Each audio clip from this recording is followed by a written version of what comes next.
ভিন্ন স্বাদের পটল পোস্ত একবার এইভাবে বানালে স্বাদ মুখে লেগে থাকবে। নমস্কার বন্ধুরা, মন্দিরাস ইন্ডিয়ান কিচেনে সকলকে স্বাগত। আমি মন্দিরা ফ্রম সিমলা।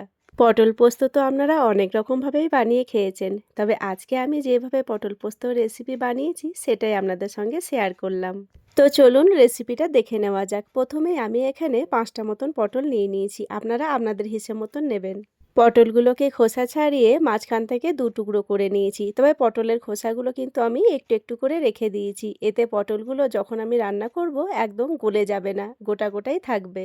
পটলগুলোকে ভালো করে ধুয়ে নিয়েছি। এবার এর মধ্যে দিয়ে দিচ্ছি পরিমাণ মতন হলুদ আর পরিমাণ মতন নুন। নুন হলুদটাকে দিয়ে পটলগুলোকে ভালো করে মেখে নিচ্ছি। আর এই যে আমার এখানে পটলগুলোতে নুন হলুদ মাখানো হয়ে গেছে। এবার একটা মিক্সিং জার নিয়ে নিয়েছি।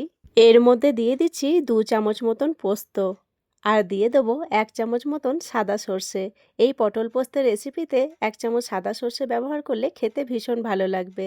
আর দিয়ে দিচ্ছি 2টো কাঁচা লঙ্কা, পেকে গেছে ওই লঙ্কায় 2টো দিয়ে দিয়েছি। সামান্য পরিমাণে জল দিয়ে ভালো করে পেস্ট করে নিয়েছি।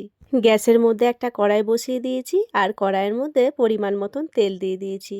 তেলটা ভালো গরম হয়ে গেছে। এবার পটলের মধ্যে নুন হলুদ মেখে রেখেছিলাম সেটাকে একটা একটা করে ছেড়ে দিচ্ছি। পটলগুলোকে ভালো করে উল্টে পাল্টে ভেজে নেব।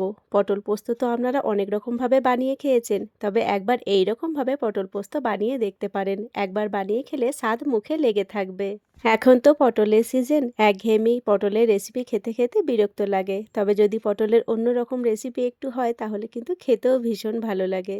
আমার এখানে পটলগুলো এক সাইড খুব সুন্দরভাবে ভাজা হয়ে গেছে। এবার উল্টো সাইডটাও একটু ভেজে নিয়েছি। পটলগুলো আমার এখানে পুরো ভাজা হয়ে গেছে। এবার পটলগুলোকে একটা প্লেটের মধ্যে তুলে নিচ্ছি। যারা পটল খেতে পছন্দ করে না, এইভাবে পটল রেসিপি বানিয়ে দিলে কিন্তু তারাও ভীষণভাবে খুশি হয়ে খেয়ে নেবে। আমার এখানে সব পটল ভাজাগুলোকে একটা প্লেটের মধ্যে তোলা হয়ে গেছে। ওই তেলের মধ্যেই আমি কিছুটা পরিমাণে দিয়ে দিলাম কালো জিরে ফোড়ন। এই পটল পোস্ততে কালো জিরে ফোড়নটা ভীষণ ভালো লাগে। আর এখানে একটা টমেটোকে আমি আগে থেকে কুচিয়ে রেখেছিলাম, সেটাকেও এর মধ্যে দিয়ে দিলাম। টমেটোটাকে একটু নাড়াচাড়া করে নেওয়ার পরে এর মধ্যে দিয়ে দেবো পরিমাণ মতন হলুদ আর পরিমাণ মতন নুন। আর দিয়ে দিচ্ছি সামান্য পরিমাণে চিনি। এতে খুব একটা মিষ্টি হবে না, কিন্তু স্বাদটা ভীষণ ভালো লাগবে।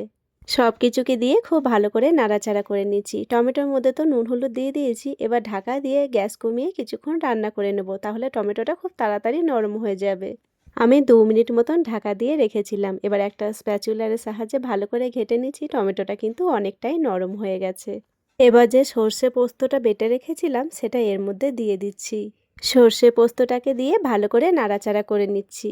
আমার এই ছোট্ট ছোট্ট রেসিপিগুলো আপনাদের কেমন লাগছে অবশ্যই কমেন্ট করে জানাবেন। ভালো লাগলে লাইক, শেয়ার, সাবস্ক্রাইব করে দেবেন। আপনাদের একটা লাইক আর সুন্দর একটা কমেন্ট আমাদের আগামী দিনে আরও সুন্দর সুন্দর ভিডিও বানানোর অনুপ্রেরণা দেয়। আর যেসব দাদা দিদিরা সুন্দর সুন্দর কমেন্ট করছেন তাদেরকে জানাই অসংখ্য ধন্যবাদ। আপনারা এইভাবেই আমার পাশে থাকবেন। বেশ অনেকক্ষণ ধরে সর্ষে পোস্তটাকে নাড়াচাড়া করে নিলাম। এবার এর মধ্যে দিয়ে দিচ্ছি ভেজে রাখা পটলগুলোকে দিয়ে আবারও ভালো করে নাড়াচাড়া করে নিচ্ছি। আমি যখনই বাড়িতে এই পটল পোস্তটা বানিয়ে থাকি বাড়ির সবাই ভীষণ পছন্দ করে। আর বাড়িতে যখনই পটল আসে পটলের এই রেসিপিটা বানানোর অনুরোধ করে। ভীষণ টেস্টি হয়, অবশ্যই বাড়িতে বানিয়ে দেখবেন। এবার এর মধ্যে দিয়ে দিচ্ছি কিছুটা পরিমাণে কাশ্মীরি রেড চিলি পাউডার। কালারটা সুন্দর আসবে সেই কারণে, আপনারা চাইলে কিন্তু স্কিপও করে যেতে পারেন। লঙ্কার গুঁড়োটাকে দিয়ে আবারও ভালো করে নাড়াচাড়া করে নিচ্ছি।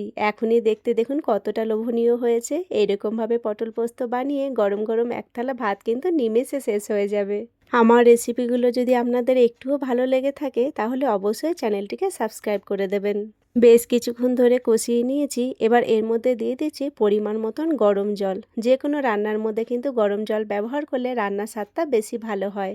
পটলগুলো সিদ্ধ হবে সেরকম পরিমাণে আমি জল দিয়েছি। পটলগুলো তো আমাদের এমনিতেই ভাজা আছে, অর্ধেক সিদ্ধ তো হয়েই গেছে। আর সামান্য পরিমাণে জল দিয়েছি ভালো করে সিদ্ধ হয়ে যাওয়ার জন্য।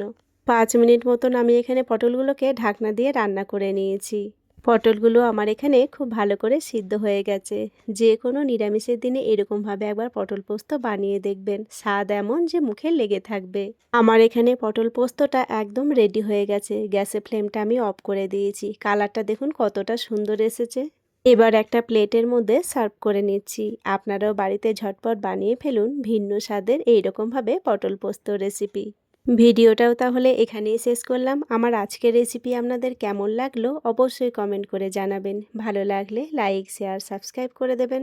আবারও আসবো নতুন কোনো একটা রেসিপি নিয়ে। ততক্ষণের জন্য সবাই ভালো থাকবেন, সুস্থ থাকবেন। এতক্ষণ পর্যন্ত আমার সঙ্গে থাকার জন্য সকলকে জানাই অসংখ্য ধন্যবাদ।